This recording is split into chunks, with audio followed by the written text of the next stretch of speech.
Our secret taste recipe is to cook with lemon care. Kutties Healthy Samayal. Hello friends, welcome to Kutties Healthy Samayal. Be positive, be healthy. நாம் இன்றைக்கி யூஸ்ஃபுல்லான அமேசிங்கான kitchen tips பார்க்கலாமா? அதுக்கு முன்னாடி நம்ம சேனலை சப்ஸ்கிரைப் பண்ணாதவங்க சப்ஸ்கிரைப் பண்ணிவிட்டு பக்கத்தில் இருக்க பெல் பட்டனை கிளிக் பண்ணிக்கோங்க. ஆல் ஆப்ஷனை கிளிக் பண்ணுங்கள். அப்போ தான் நாங்கள் போடுற எல்லா வீடியோஸோட நோட்டிஃபிகேஷன்ஸ் உங்களுக்கு வரும். இது வரைக்கும் சப்ஸ்கிரைப் பண்ண எல்லாருக்கும் தேங்க்யூ ஸோ மச். நாம் இன்றைக்கி ரொம்பவும் யூஸ்ஃபுல்லான குட்டியான கிச்சன் டிப்ஸ் தான் பார்க்க போகிறோம். இது நமக்கு கிச்சனில் பார்த்தீங்கன்னா நம்ம டைமை நம்ம கேஸை சேவ் பண்ணுறதுக்கு ரொம்ப யூஸ்ஃபுல்லாக இருக்கும். ஆல்ரெடி நம்ம சேனலில் நிறைய kitchen tips, kitchen tour, kitchen organisation idea and kitchen organisers எப்படி பழைய பொருட்களை வச்சு ரீயூஸ் பண்ணலாம் அப்படி இதெல்லாம் நாங்கள் வீடியோவாக லோட் பண்ணியிருக்கோம். எங்கள் சேனலை விசிட் பண்ணி பாருங்கள். கண்டிப்பாக உங்களுக்கு ரொம்ப யூஸ்ஃபுல்லாக இருக்கும். இந்த வீடியோ ஸ்கிப் பண்ணாமல் பாருங்கள். அப்போ தான் உங்களுக்கும் இன்ட்ரெஸ்டிங்காக இருக்கும், எங்களுக்கும் அது சப்போர்ட்டிவாக இருக்கும். இதில் ஃபர்ஸ்ட் டிப் நம்ம பார்க்க போது நம்ம டைமையும் கேஸையும் எப்படி சேவ் பண்ணுறது தான். எந்த ரெசிபி செஞ்சாலும் அது குழம்போ இல்லை பொரியலோ எது செஞ்சாலும் நம்ம முதல்ல வெங்காயம் தக்காளி வதக்கி தான் செய்வோம். அது நல்லா உங்களுக்கு வதங்கினா தான் அந்த டேஸ்ட்டும் நமக்கு இருக்கும். அதுக்கு பார்த்திங்கன்னா நிறைய டைம் எடுக்கும், அதே சமயம் கேஸும் நிறைய செலவாகும். இது போல் ஒரு பிளேட் போட்டு மூடி வச்சு நீங்கள் வேக வச்சிங்கன்னா சீக்கிரமாக வெந்து நமக்கு வதங்கி வந்துடும். கொஞ்சம் டைம் இடைவெளியில் நீங்கள் பிளேட் எடுத்து லைட்டாக மிக்ஸ் பண்ணி விட்டிங்கன்னா அது நல்லா ஈவனாக வெந்து மேஷ் ஆகி வந்துடும். இன்றைக்கி நான் செய்கிற ரெசிபி தக்காளி சட்னி தான் செய்கிறேன். தக்காளி சட்னி செய்யும்போது பார்த்தா நமக்கு நல்லா வதங்கினா டேஸ்ட்டே இருக்கும். ஆர்டினரி நீங்கள் செய்யும்போது இந்த அளவுக்கு வதங்கி நல்லா கூழாகி வராது. பாருங்கள் தக்காளி சட்னி எந்த அளவுக்கு மேஷ் ஆகி சூப்பராக வந்திருக்கு. இது போல் செய்யும்போது டேஸ்ட்டே ரொம்ப சூப்பராக இருக்கும். அதே போல் குழம்புகளுக்கும் இது போல் செஞ்சு வைக்கும்போது குழம்பும் திக்காக இருக்கும், அதே சமயம் டேஸ்ட்டும் நல்லாயிருக்கும். இதுலேயே இன்னொரு டிப் பார்த்திங்கன்னா நம்ம தக்காளி நல்லா கட் பண்ண பிறகு மிக்சியில் ஆட் பண்ணி ஜஸ்ட் ஒரே ஒரு சுற்று மட்டும் சுற்றி எடுத்திங்கன்னா கொஞ்சம் கூழாக கிடைக்கும். அதை நீங்கள் ஆட் பண்ணி வதக்கி விடும்போது உங்கள் டைமும் சேவ் ஆகும், கேஸும் மிச்சமாகும். சட்டுன்னு வேலையை முடிச்சுட்டு நீங்கள் வெளியே வரலாம். இந்த டிப்பும் ட்ரை பண்ணி பாருங்கள், கண்டிப்பாக உங்களுக்கு யூஸ்ஃபுல்லாக இருக்கும். மறக்காமல் ஒரு லைக் போட்டுருங்க. அடுத்த டிப் நம்பர் 2ல நாம் கேஸ் எப்படி சேவ் பண்ணுறதான் பார்க்க போகிறோம். இது போல் மாவுலாம் பார்த்திங்கன்னா நம்ம அரைச்சி ஸ்டோர் பண்ணி வச்சுப்போம் ஃப்ரிட்ஜில். நம்ம எடுத்து உடனே நம்ம மாவில் தோசையோ இல்லை இட்லியோ செய்யும்போது அந்த சில்னஸ் போய் நமக்கு வெந்து வரத்துக்கு ரொம்ப டைம் எடுக்கும். ஸோ அதனால் கேஸ் வீணாகும். எப்போவுமே நாம் சமைக்கிறத முன்னாடியே பிளான் பண்ணிட்டோம்னா அதுக்கேற்றப்போ நம்ம ப்ரிப்பரேஷன் பண்ணிக்கலாம். காலையில் டிஃபன் இட்லியோ தோசையோ செய்யணுன்னா நீங்கள் ஆல்ரெடி அரைச்சி ஸ்டோர் பண்ணி வச்சுருக்க மாவை ஃப்ரிட்ஜிலேருந்து எடுத்து ஒரு 1/2 ஹவருக்கு முன்னாடி நீங்கள் வச்சிட்டிங்கன்னா அந்த சில்னஸ்லாம் போயிடும். அப்போ நீங்கள் இட்லியோ தோசையோ செய்யும்போது சீக்கிரமாக வெந்து நமக்கு கேஸும் மிச்சமாகும், டைமும் சேவ் ஆகும். கண்டிப்பாக ட்ரை பண்ணி பாருங்கள், இது உங்களுக்கு ரொம்ப யூஸ்ஃபுல்லாக இருக்கும். அடுத்த டிப் நம்பர் 3ல நம்ம கேஸ் சேவிங் பற்றி தான் பார்க்க போகிறோம். இதில் பார்த்திங்கன்னா சிக்கன் மட்டன் எல்லாமே நம்ம சில டைம் முன்னாடியே வாங்கி நம்ம கழுவி நல்ல உப்பு மஞ்சள்லாம் போட்டு ஃப்ரீஸ் பண்ணி வச்சுருவோம். மறுநாள் சமைக்கும் போது எடுத்திங்கன்னா அது நல்லா ஃப்ரீஸ் ஆகிட்ருக்கும். ஸோ டீஃப்ராஸ்ட் பண்ணுறதுக்கு பார்த்திங்கன்னா ரொம்ப லேட் ஆகும்.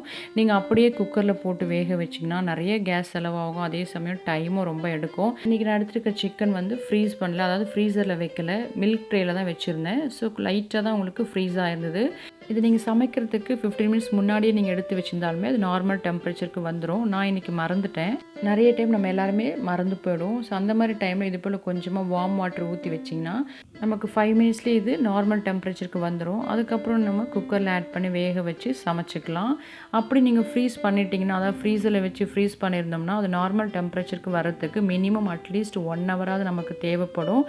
நம்ம மறந்துட்டோம் சட்டுன்னு சமைக்கணும் அப்படின்னா நீங்கள் உப்பு கலந்த மிதமான சூட்டில் இருக்க தண்ணி இதில் ஆட் பண்ணி வச்சிங்கன்னா அது நல்லா நமக்கு நார்மல் டெம்பரேச்சருக்கு சீக்கிரமாக வந்துடும். அதுக்கப்புறம் இது போல் குக்கரில் ஆட் பண்ணி நம்ம வேக வச்சு எடுத்துக்கலாம். ஆட் பண்ணும்போது தெரியும், இது பாருங்கள் எவ்வளோ உதிரியாக விழுது. ஸோ சிக்கன் நார்மல் டெம்பரேச்சர் தான் இருக்குது. ஸோ அவ்வளோ சீக்கிரம் பாருங்கள் டீஃப்ராஸ்ட் ஆகிடுச்சு. ஏன்னா இது வந்து நான் ஃப்ரீஸ் பண்ணல, பட் ஃப்ரீஸ் பண்ணால் உங்களுக்கு அட்லீஸ்ட் ஒரு 10 மினிட்ஸ் தான் தேவைப்படும் டீஃப்ராஸ்ட் பண்ணுறதுக்கு. ஸோ உப்பு கலந்த மிதமான சூட்டில் இருக்க தண்ணி ஆட் பண்ணி பாருங்கள். நான் இதில் ஏற்கனவே உப்பு கலந்து வச்சுருந்தேன், அதனால் வெறுமனே நான் சுடுதண்ணி மட்டும் ஆட் பண்ணேன். ஸோ இது உங்களுக்கு கண்டிப்பாக யூஸ்ஃபுல்லாக இருக்கும். அதே போல் தான் நமக்கு வெஜிடபிள்ஸும் நம்ம எடுத்த உடனே அப்படியே நம்ம சமைச்சோம்னா அந்த சில்னஸ்லாம் போய் நமக்கு வெந்து வரத்துக்கு டைம் ஆகும், கேஸும் வீணாகும். அதனால தான் எப்போவுமே நாம் சமைக்கிறத முன்னாடியே பிளான் பண்ணிட்டோம்னா எல்லாத்தையுமே வெளியே எடுத்து வச்சிட்டோம்னா அந்த சில்னஸ்லாம் போயிடும். அதுக்கப்புறம் நம்ம ஈஸியாக சமைச்சிக்கலாம், கேஸும் சேவ் ஆகும். அப்படி இல்லை மறந்துட்டோம் இல்லை சடனாக அந்த பிளான் பண்ணுறோம் அப்படின்னா நீங்கள் வெஜிடபிள்ஸ் எடுத்த உடனே நம்ம வாஷ் பண்ணுவோம் இல்லையா, ஸோ அது போல் தண்ணியை நீங்கள் ஊற்றி வச்சிங்கன்னா 5 to 10 மினிட்ஸ் நமக்கு நார்மல் டெம்பரேச்சரில் வந்துடும். முக்கியமாக சம்மரில் பார்த்திங்கன்னா டேப் வாட்டரே நமக்கு ஹாட்டாக தான் இருக்கும். ஸோ வாஷ் பண்ண எடுக்கிற தண்ணி இது போல் ஒரு 5 to 10 மினிட்ஸ் நீங்கள் ஊற்றி வச்சிங்கன்னா நார்மல் டெம்பரேச்சருக்கு வந்துடும். மழை பனிக்காலங்களில் மட்டும் நீங்கள் கொஞ்சம் வார்ம் வாட்டராக ஊற்றி வச்சிங்கன்னா 5 to 10 மினிட்ஸில் உங்களுக்கு நார்மல் டெம்பரேச்சரில் வந்துடும். ட்ரை பண்ணி பாருங்கள், கண்டிப்பாக யூஸ்ஃபுல்லாக இருக்கும். அடுத்து டிப் நம்பர் 4ல் மீதமாகிற சாதத்தை என்ன செய்கிறது தான் பார்க்க போகிறோம். இது பார்த்திங்கன்னா ரொம்ப குறைவான குவான்டிட்டி தான், ஒரு 1/2 கப் அளவுக்கு தான் இருக்கும். இப்போலாம் நாம் மோஸ்ட்லி நைட்டில் டிஃபன் தான் சாப்பிட்றோம். ஸோ அந்த மாதிரி நேரத்தில் இது போல் குறைவான குவான்டிட்டியில் சாதம் மீதி ஆயிடுச்சுன்னா சிம்பிளாக எப்படி நம்ம ஒரு ரெசிபி செய்யலான்னு தான் பார்க்க போகிறோம். நான் இன்றைக்கி செய்ய போகிறது புளி சாதம் தான். இது நிறைய குவான்டிட்டியில் ஒரு 1/2 கப் அளவுக்கு தான் இருக்கும். ஸோ அதுக்காக நான் கடாய் வச்சு 1.5 ஸ்பூன் அளவுக்கு எண்ணெய் விட்டுக்கிறேன். எண்ணெய் காஞ்ச பிறகு ஒரு 1/2 ஸ்பூன் அளவுக்கு உளுந்து ஆட் பண்ணிக்கிறேன். உளுந்து வேண்டாம்னு எங்கே ஸ்கிப் பண்ணிக்கலாம், பட் புளி சாதத்துக்கு இது ரொம்ப டேஸ்ட்டு கொடுக்கும். இது செவந்து வரும்போது அதுக்காக எடுத்து வச்சுருக்க ஒரே ஒரு வரமிளகாயும் கொஞ்சமாக கருவேப்பிலை ஆட் பண்ணி தாளிச்சிக்கிறேன். இது ரொம்ப சிம்பிளாக செய்கிற ப்ரொசீஜராக இல்லை, ஆனாலும் ரொம்ப டேஸ்டியாக இருக்கும். அடுத்ததாக புளி கரைச்சி வச்சுருக்கதை ஆட் பண்ணிக்கிறேன். இது தேவைக்கு ஏற்றா போல் நீங்கள் அளவு எடுத்துக்கோங்க. நான் கொஞ்சமாக தான் கரைச்சி வச்சுருக்கேன். இப்போ இந்த புளி தண்ணி நல்லா மிக்ஸ் பண்ணி விட்டுக்கலாம். இதுக்கு தேவையான ஒரு 1/2 ஸ்பூன் அளவுக்கு மஞ்சள் ஆட் பண்ணிக்கிறேன். அது கூடவே தேவையான அளவுக்கு உப்பு ஆட் பண்ணிக்கிறேன். உப்பு ஆட் பண்ணி நல்லா நம்ம மிக்ஸ் பண்ணி விட்டுக்கலாம். இதுக்காக ஒரு 2 பிஞ்ச் அளவுக்கு பெருங்காய பவுடர் ஆட் பண்ணிக்கிறேன். இது நமக்கு நல்லா டேஸ்ட் கொடுக்கும், ஃப்ளேவரும் நல்லாயிருக்கும். இதை நல்லா மிக்ஸ் பண்ணி விட்டுக்கலாம். மிக்ஸ் பண்ணி விட்டு நல்லா பாருங்கள் சுண்டி வந்துடுச்சு. இது போல் திக்காகி எண்ணெய் பிரிஞ்சு வரும்போது எடுத்து வச்சுருக்க 1/2 கப் சாதத்தை ஆட் பண்ணிக்கலாம். இது ரொம்ப குறைவான குவான்டிட்டி தான், அதுக்காக ரொம்ப சிம்பிளாக தான் நம்ம செய்கிறோம். இது சட்டுன்னு பாருங்கள், ஒரு 5 மினிட்ஸ்லேயே நீங்கள் செஞ்சு எடுத்துடலாம். அவ்வளோ நல்லா அதில் போட்டு நம்ம மிக்ஸ் பண்ணி விட்டுக்கலாம். இப்போ நல்ல சாதம் உங்களுக்கு சூடேறின பிறகு ஸ்டவ் ஆஃப் பண்ணிக்கலாம்.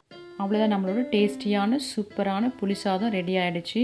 அப்படி உங்களுக்கு புளி சாதம் வேண்டாம்னு நீங்கள் ஃபீல் பண்ணிங்கன்னா லெமன் ரைஸ் இல்லை ஜீரா ரைஸ் இது போல் கூட நீங்கள் செஞ்சு சாப்பிட்டுக்கலாம். ஈவினிங் டைமில் கொஞ்சமாக தானே மீதியாக இருக்குது அப்படின்னு சொல்லி நம்ம வீணாக்காமல் இது போல் நீங்கள் சட்டுன்னு செய்யக்கூடிய ரெசிபி 5 நிமிஷத்தில் ப்ரொசீஜராக எல்லாமே ஆட் பண்ணி செய்யணுன்றது போல் இல்லாமல் இது போல் நீங்கள் செஞ்சு சாப்பிட்டீங்கன்னா கண்டிப்பாக டேஸ்டியாகவும் இருக்கும், சாப்பாடும் நமக்கு வீணாகாது.